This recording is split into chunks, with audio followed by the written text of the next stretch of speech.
Hello and welcome to Unit 14. Wow, we are zooming through this content and we are almost at the end.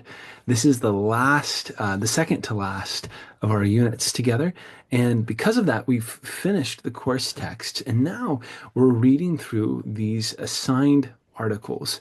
And the basic idea, and you'll see this in your reading assignment, is that you're going to go through to a report called the Trotman Report. And there's a link in the assignment and there's a whole catalog of back issues of the Trotman Report, which is put out by the Forbes Funds, which I think I've mentioned a couple times in this class, but it's a small nonprofit that exists in Pittsburgh, and it stands between these large-scale funders like the Pittsburgh Foundation and on-the-ground nonprofits that are doing mission work. And it serves to be able to direct kind of strategic grants to some of these organizations, as well as really to help with capacity development and kind of serve as this catalyst between large nonprofit funders and granting organizations and on-the-ground nonprofits. And this report that they do, the Trotman Report, goes out on an annual basis, and it includes thought leadership and ideas and studies from the Western Pennsylvania area, which is really neat, right? So you're getting to see something here that is really relevant to our context where Duquesne is. And for that reason, I think it's really valuable. I got to be a part of helping resurrect the Trotman Reports a few years ago, and it was really a rewarding project, and I just enjoy seeing the work that they continue to do. So that's the reading assignment for today.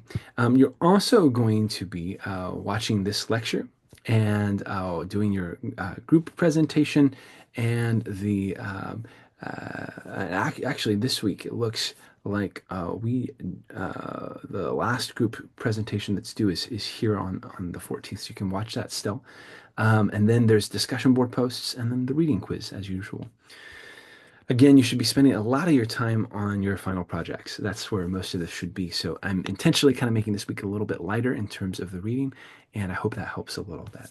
All right, we're going to go ahead and I'm going to share my screen, and then I'm going to share my presentation with you.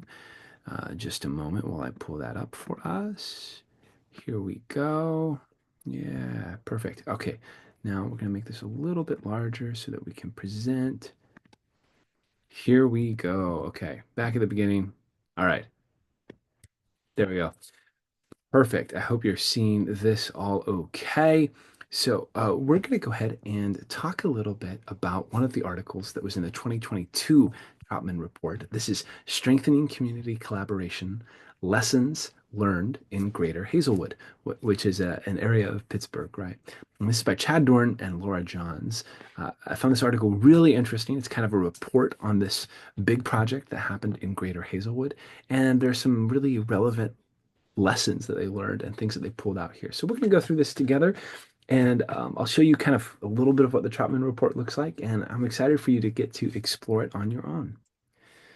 Okay, so here at the very beginning of the paper, they talk about Greater Hazelwood's transformation. And to get context for this, you need to kind of understand where the Greater Hazelwood area was at, in the past few decades. So they moved from this place of industry, right? Especially in the, 40s, 50s, 60s, 70s, Pittsburgh, Steel City, all of that. Hazelwood was a big and important part of that.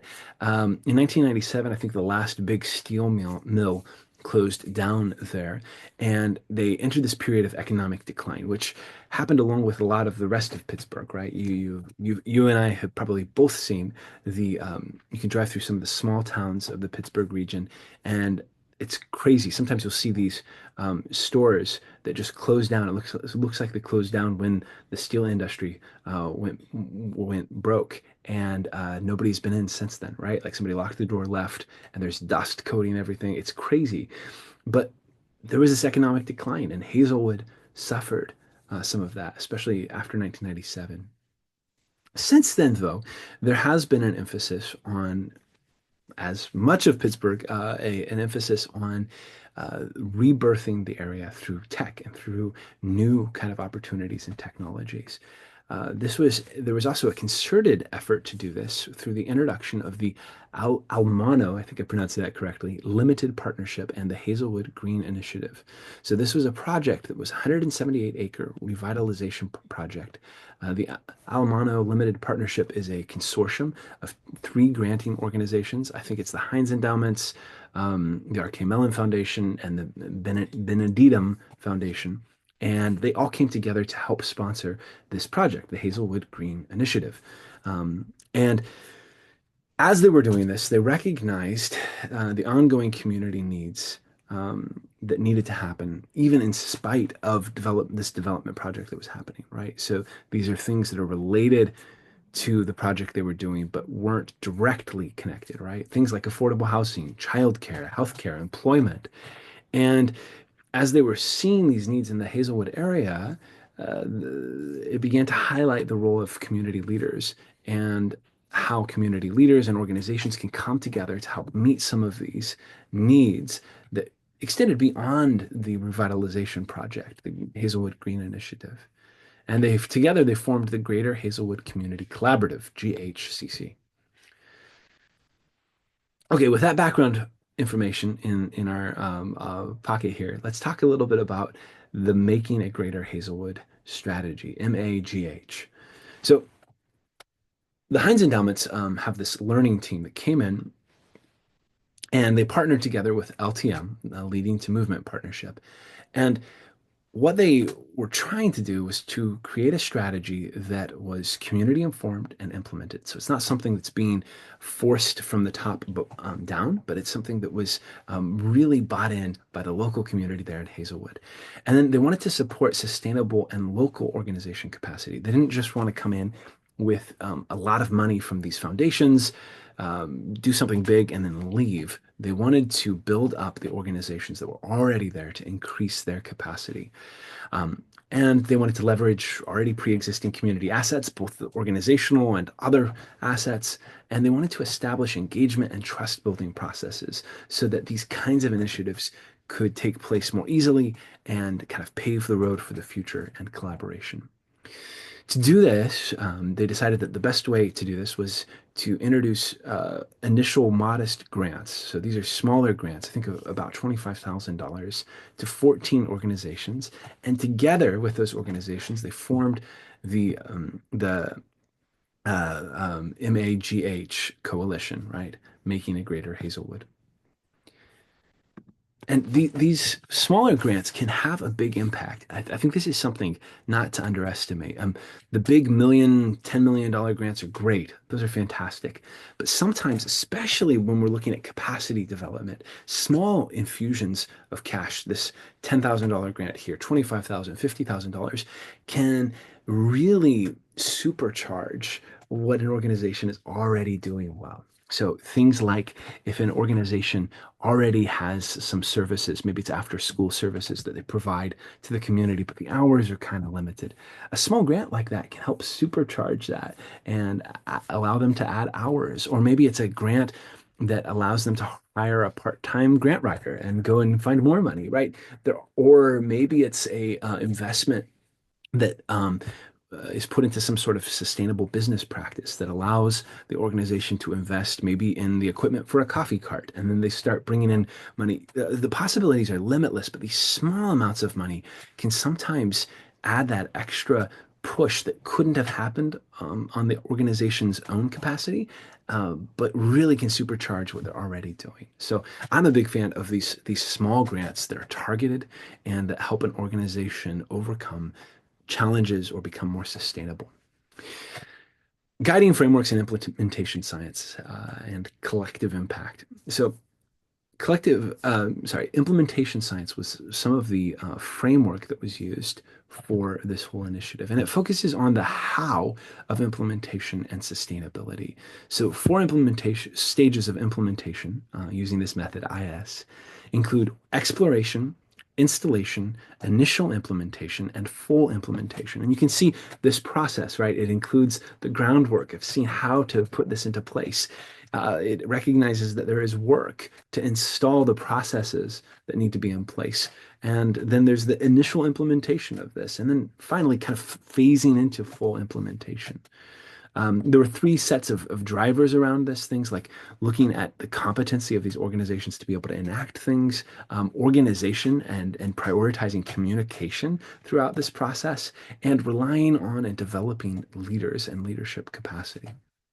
Collective impact is another piece that was really important for this whole project, and there were five guiding tenets for addressing complex issues, and I'll briefly explain these. So this included a common agenda, right? So these organizations came together. They had a clear plan that they agreed upon, that involved everyone, that spelled out what was happening. It was a clear agenda. It was built on mutually reinforcing activities. So these are things not just someone or an organization doing something out on their own over here, but they were building on each other and they were drawing on each other's capacity, right? And you see that in the greater Hazelwood area. And it's amazing what can happen when you get that kind of synergy, right? There was also continuous communication throughout the process. If something is going wrong, we're talking about it. There's regular connections that we can count on for updates and for readjusting as we go along. And then there was backbone support to this whole initiative, right? LTM's role and these other partnerships that were really key, these larger organizations that could provide staffing support, advice, collaboration, connection to resources. That's huge. And that's where these large organizations can really shine, is helping to provide backbone support. And then shared measurement. We have not only a shared set of goals and agenda that we have in common, but we also have a shared way of evaluating what we do. Maybe it's a simple tool that involves surveys or metrics where you kind of rate something on a scale, right? But these shared sense of measurement allows us to understand what we did collectively and then keep building on that. There were five evolution and key learnings that came out here, and I want to emphasize this on our fifth slide here. So the first was coalition building. This was a big learning that came out of this. So growth from individual organizations to a collaborative coalition, right? You had these 14 organizations in the greater Hazelwood area, and together these grants made it possible for them to come together not just as separate parts, but as a stitched together whole. There was this progression through formation, maintenance, and early signs of institutionalization, right? That's huge for the community to keep sustaining like this. And then there was community engagement, right? Throughout the process, there was a huge emphasis on resident relationships and the role of the Greater Hazelwood Community Census Team and its evolution. And part of that is because, again, these are on the ground nonprofits led by people who have relationships with people in the community. People from the community volunteer with them, right? These relationships are the lifeblood of these small organizations, and that makes a big difference. And there was a common agenda, right? We talked about that a little bit and the communication piece. And then finally, the expanding network. So there's this importance of connecting with other community networks through organizations like the Forbes Funds that hosts a big semi-annual conference that brings all these organizations together. But it's realizing not only are we in our own local neighborhood, but there are larger kind of resources and neighborhood organizations in the Western Pennsylvania and Pittsburgh area that we can also join with, right? And work together with. So some of the key lessons that were learned through this article, and you can go back and read it if you'd like, but there were things like simplicity. It was important to avoid these overly complex focus on things that can get done, things that are functional and tangible, right? But also recognizing the importance of unquantifiable factors, intangibles. That are needed for sustainable change, right? It's not always going to be metrics like 54% increase in attendance in these programs, right? There can be things that you can't put your fingers on that help capture things that are more on the qualitative end of things rather than the quantitative. Leadership. So the need for adaptive leadership. I do want to say about the intangibles. Sometimes those are best captured not through metrics, but through stories, right? And that's why that's important to highlight there is sometimes those things are only really felt or understood through the personal stories that people share about their experiences. So just something to keep in mind.